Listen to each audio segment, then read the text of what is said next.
വളരെ ദേഷ്യക്കാരനായ ഒരു കൊച്ചുകുട്ടിയുണ്ടായിരുന്നു. ചെറിയ കാര്യങ്ങൾക്ക് പോലും പെട്ടെന്ന് ദേഷ്യം കയറുകയും എന്തെങ്കിലും എടുത്തെറിയുകയും ചെയ്യുമായിരുന്നു. അവന്റെ മാതാപിതാക്കൾ അവന്റെ ദേഷ്യം കാരണം വളരെ കഷ്ടപ്പെട്ടു. എങ്ങനെയെങ്കിലും അവന്റെ ദേഷ്യം നിയന്ത്രിക്കണമെന്ന് തീരുമാനിച്ച അവന്റെ പിതാവ് ആണി നിറച്ചൊരു ബോക്സും ചുറ്റികയും അവന്റെ കയ്യിൽ കൊടുത്തിട്ട് അവനോട് പറഞ്ഞു, നിനക്ക് ദേഷ്യം നിയന്ത്രിക്കാൻ കഴിയാതെ വരുമ്പോൾ വീടിന്റെ പുറത്തുള്ള മരത്താൽ നിർമ്മിച്ച വേലിയിൽ ഓരോ ആണി വീതം അടിക്കുക. തന്റെ ദേഷ്യം നിയന്ത്രിക്കണമെന്ന് ആഗ്രഹമുണ്ടായിരുന്ന കുട്ടി അത് സമ്മതിച്ചു. ആദ്യത്തെ ദിവസം അവൻ ആ വേലിയിൽ 37 ആണികൾ അടിച്ചു. അടുത്ത ഏതാനും ആഴ്ചകൾക്കുള്ളിൽ അവൻ അടിക്കുന്ന ആണികളുടെ എണ്ണം ക്രമേണ കുറഞ്ഞു വന്നു. അവൻ കോപം നിയന്ത്രിക്കാൻ തുടങ്ങി.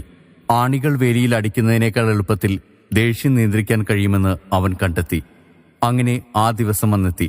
അല്പം പോലും ദേഷ്യം തോന്നാത്ത ആ ദിവസം അവൻ തന്റെ പിതാവിനോട് സ്നേഹപൂർവ്വം സംസാരിക്കാൻ തുടങ്ങി. അങ്ങനെ ഒരു ദിവസം അവന്റെ പിതാവ് പറഞ്ഞു, നിനക്ക് ദേഷ്യം തോന്നാത്ത സമയങ്ങളിൽ ആ വേലിയിൽ നിന്നും ഓരോ ആണി വീതം പുറത്തെടുക്കണം. അങ്ങനെ അവൻ ഓരോ ആണികളായി പുറത്തെടുക്കുവാൻ തുടങ്ങി. ആണികൾ പൂർണ്ണമായി പറിച്ചെടുത്ത ശേഷം അവൻ പിതാവിന്റെ അടുക്കലെത്തി. അദ്ദേഹം അവനെ ആ വേലിക്കരികിലേക്ക് കൂട്ടിക്കൊണ്ടുപോയിട്ട് അവനോട് പറഞ്ഞു, മിടുക്കൻ, നീ ഞാൻ പറഞ്ഞ കാര്യം നന്നായി ചെയ്തു. പക്ഷേ നോക്കൂ, ആണി ഊരിയെടുത്ത സ്ഥലങ്ങളിലെല്ലാം ഓരോ തുളകൾ രൂപപ്പെട്ടിട്ടുണ്ട്. മനുഷ്യന്റെ കാര്യത്തിലും അങ്ങനെ തന്നെയാണ്. നമുക്ക് ദേഷ്യം നിയന്ത്രിക്കാൻ കഴിയാതെ നമ്മൾ മറ്റുള്ളവരോട് മോശമായി പെരുമാറുകയും മറ്റുള്ളവരുടെ മനസ്സിൽ വലിയ മുറിവുണ്ടാക്കുകയും ചെയ്യും. ഒരുപക്ഷെ നമ്മുടെ ദേഷ്യം ശമിച്ചാലും നമ്മൾ മറ്റുള്ളവരിലുണ്ടാക്കിയ മുറിവുകൾ അവരുടെ മനസ്സിൽ മായാതെ തന്നെ കിടക്കും.